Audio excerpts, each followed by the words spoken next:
optimistic for two reasons. Number one, to see a room of people like this, because I remember when I first started in politics, we'd have town meetings and such, and you'd have literally 2 or 3 people show up. During Fair Week, in the middle of the summer, you guys are here, and I appreciate that.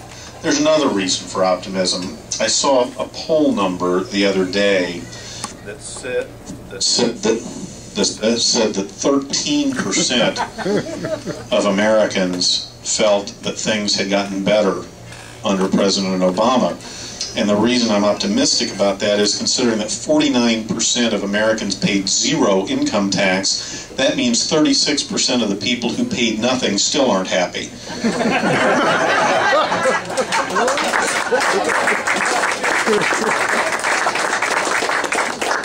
I received a blistering email a couple of weeks ago. I spoke to a group, and this lady wrote me back and said, well, you act as if these deficits are brand new and they occurred under Barack Obama. What about the Bush deficits? And I said, well, there was a Bush deficit, and it pales in comparison to what's happening right now.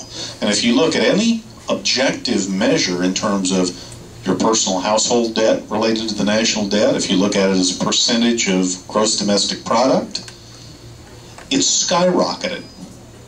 And the response was something, she said, well, it was because of those tax cuts.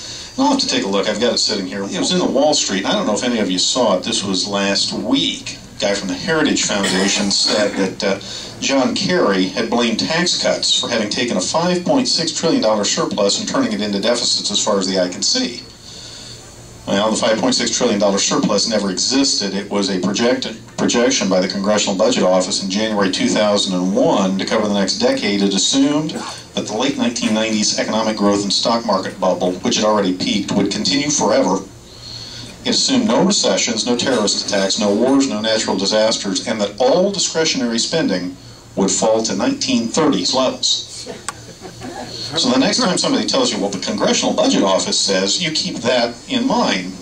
But they actually broke it down a little further. They said that the much maligned Bush tax cuts caused 14% of the swing from surpluses to deficits. And I don't think that takes into account economic activity that could be generated by putting more money in your pocket that you have to spend in the private sector, which is typically far more efficient than money that is spent in the public sector. Where'd the rest of it come from? 33% from, I like this phrase, economic and technical revisions.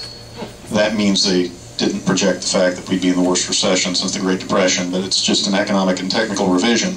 New spending was 32% of it, and net interest on the debt was 12%. The stimulus package added another 6%, and there you go. So don't hate your teachers, but I know of one school corporation where I'm told that for family coverage, the taxpayer is kicking in $24,000 per year per family to provide that health care coverage because it's zero deductible. Nobody in the private sector gets that. Nobody in the public sector. Well, actually somebody in the private sector did. It was the automotive companies, and you see how that worked out.